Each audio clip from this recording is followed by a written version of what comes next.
What not many know about the vacant seat of the Pope is that all senior Curia officials are leaving office. Cardinal Pietro Parolin is no longer in the number 2 position of the Holy See, nor do the former prefects now perform their duties as heads of dicasteries.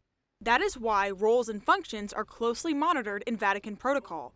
Almost everything falls into the hands of the Camerlengo, Kevin Farrell, who, having that position, will preside over the rite to close Pope Francis's coffin.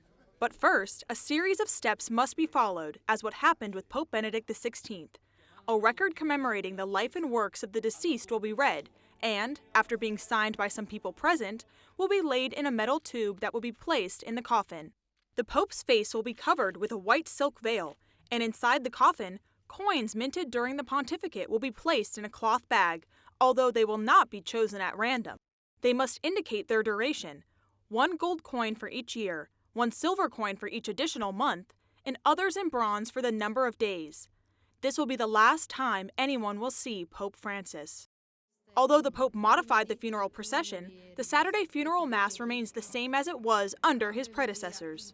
It's a somewhat special funeral, we could say, because it's part of the entire complex of modifications made by Pope Francis. However, what is already the funeral mass, the mass that has already been scheduled for Saturday morning, remains the funeral mass of a bishop, in this case, the Bishop of Rome.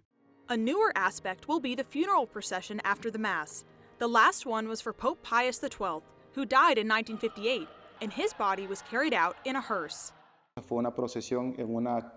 was a procession in a hearse, a horse-drawn carriage, as in ancient times, from Castel Gandolfo, passing through Via Merulana, to reach St. Peter's Basilica.